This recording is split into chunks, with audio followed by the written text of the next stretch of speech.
có một giai đoạn, tôi vẫn đọc sách, vẫn luyện công mỗi ngày. Tôi từng nghĩ, chỉ cần mình chưa bỏ tu thì mọi thứ vẫn ổn.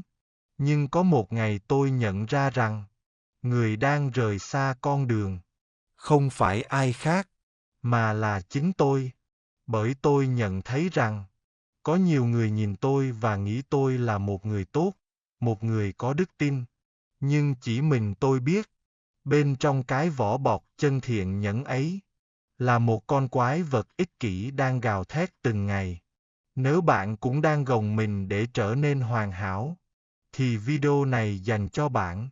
Tôi sẽ không giảng đạo. Tôi kể ở đây để bóc trần những mâu thuẫn thê thảm nhất của chính mình. Tôi sẽ kể cho bạn nghe, không phải về những sai lầm lớn, mà là những thứ rất nhỏ, nhỏ đến mức tôi từng nghĩ rằng, chắc không sao đâu, cho đến khi tôi nhận ra mình đã trượt đi rất xa. Mùa hè năm ngoái, tôi trở về quê sau một thời gian dài lăn lộn ở thành phố. Tôi mang theo bộ quần áo chỉnh tề, nụ cười hiền từ và những cuốn sách Đại Pháp. Tôi xuất hiện như một hình mẫu tinh tấn. Nhưng đêm đó, khi đứng trước pháp tượng của sư phụ, bàn tay tôi run rẩy, không thể chấp lại được. Bên ngoài trời âm u, gió thổi nhẹ qua hàng cau trước sân. Tôi ngồi trong căn nhà cũ, nghe người quen kể. Anh ấy dạo này sức khỏe kém lắm. Cô kia cũng yếu rồi. Có người không qua khỏi. Tôi lặng đi. Những con người đó từng là những người mà tôi rất kính trọng.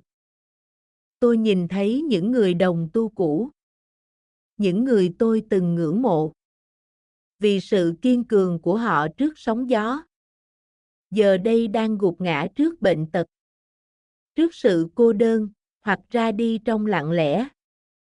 Tôi thấy họ, và tôi thấy cái chết của chính tâm hồn mình đang cận kề.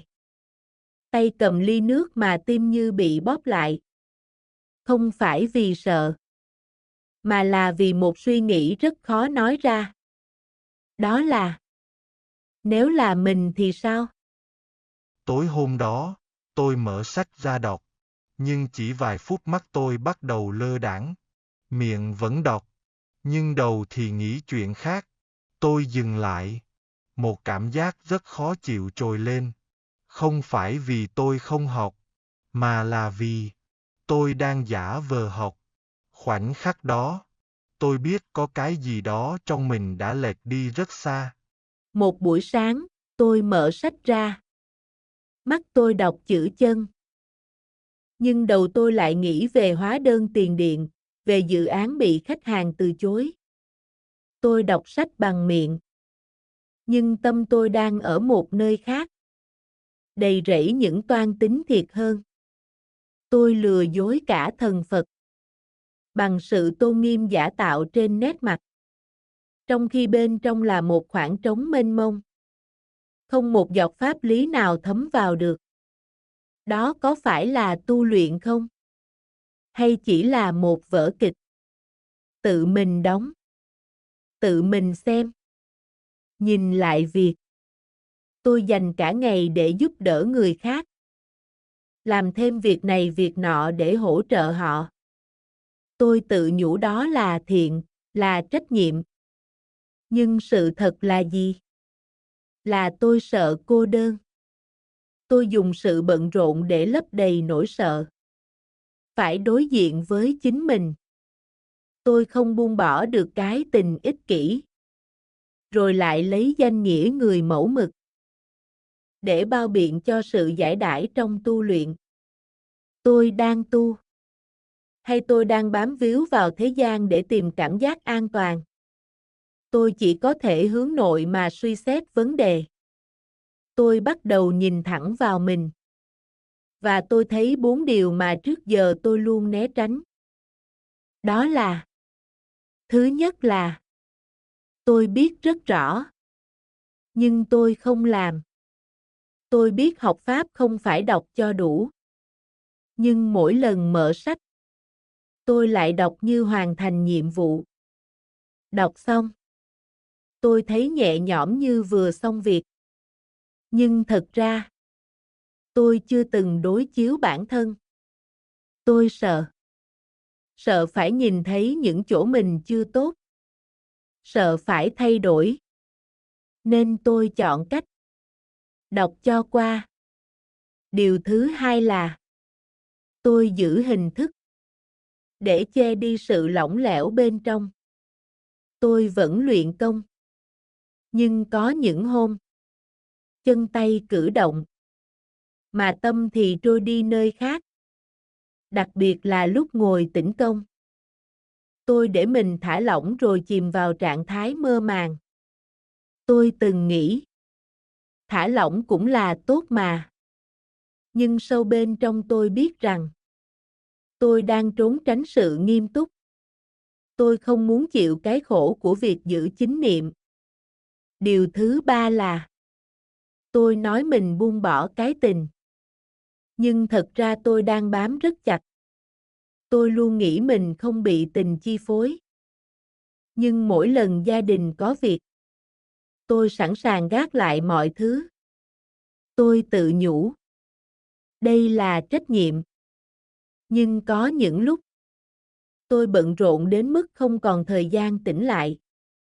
Không còn thời gian nhìn vào bản thân để hướng nội. Tôi dùng cái gọi là tình thân để hợp lý hóa sự buông lỏng của mình. Điều thứ tư là tôi không bỏ tu nhưng tôi trì hoãn sự tinh tấn. Đây mới là điều nguy hiểm nhất. Tôi không hề bỏ tu. Tôi vẫn làm mọi thứ. Nhưng ở mức vừa đủ để không cảm thấy tội lỗi. Tôi luôn nghĩ mai mình sẽ làm tốt hơn. Thời gian còn mà. Nhưng ngày mai lại trở thành hôm nay. Và hôm nay lại trôi qua như hôm qua. Nhẹ nhàng. Âm thầm. Không có biến cố lớn. Chỉ có sự trượt dốc rất chậm. Một buổi sáng, tôi ngồi yên, không đọc sách, không luyện công, chỉ ngồi đó, và tôi tự hỏi mình rằng, nếu cứ tiếp tục như thế này, thì một vài năm nữa mình sẽ là ai? Đây không phải câu hỏi lớn lao gì, nhưng câu trả lời khiến tôi lạnh người. Tôi thấy một phiên bản của mình, vẫn đang tu, nhưng trống rỗng, không còn sự tinh tấn, không còn sự sắc bén, chỉ còn lại thói quen. Khoảnh khắc đó, tôi hiểu ra một điều rằng, người thật sự rời khỏi con đường, không phải là người dừng lại ngay lập tức, mà là người từ từ mất đi sự nghiêm túc.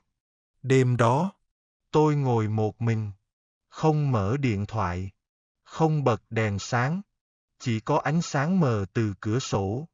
Tôi tự hỏi mình rằng, nếu ngày mai mình không còn thời gian nữa, thì mình có hối hận không? Câu trả lời đến rất nhanh là có.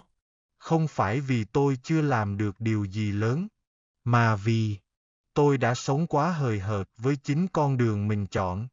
Tôi không từ bỏ tu luyện, nhưng tôi đã làm nó trở nên mờ nhạt. Tôi nhận ra rằng điều này không chỉ xảy ra trong tu luyện. Ngoài kia, rất nhiều người cũng vậy. Không ai thất bại ngay từ đầu. Họ chỉ trì hoãn một chút, dễ dãi một chút, tự cho phép mình nghỉ một chút. Rồi một ngày, họ nhìn lại và không hiểu vì sao mình lại đi xa đến vậy.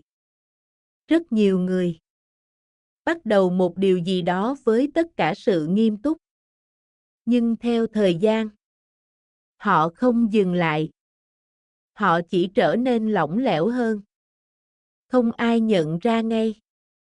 Vì mọi thứ thay đổi rất chậm. Giống như nước ấm. Không ai cảm thấy nguy hiểm. Cho đến khi không còn đường lui nữa. Tôi không thay đổi ngay lập tức. Tôi cũng không trở thành người hoàn hảo. Nhưng tôi bắt đầu làm một việc rất đơn giản là tôi không cho phép mình làm cho có nữa. Nếu đọc sách thì tôi đọc sách nghiêm túc. Nếu luyện công thì luyện cho đúng. Nếu không làm được thì phải tự hướng nội và tự thừa nhận. Không che giấu chính mình. Không tự lừa chính mình. Từng chút một. Và tôi kéo mình trở lại. Không nhanh, nhưng thật sự chính niệm. Trong mỗi việc mình làm. Khi ta không rời bỏ con đường mình đã chọn, ta chỉ rời xa nó từng chút một, thì có lẽ, đến khi ta không còn nhận ra mình đang đứng ở đâu nữa, con đường không đáng sợ, chỉ có người đi trên đó, âm thầm buông tay mà không nhận ra. Nếu bạn xem đến đây, có thể bạn cũng giống tôi, không bỏ cuộc. Bạn có đang thật sự bước đi trên con đường tu luyện của mình không? Hay đang đứng yên, trong khi cảm giác mình vẫn đang bước đi? Nếu bạn từng cảm thấy như vậy, hãy để lại bình luận.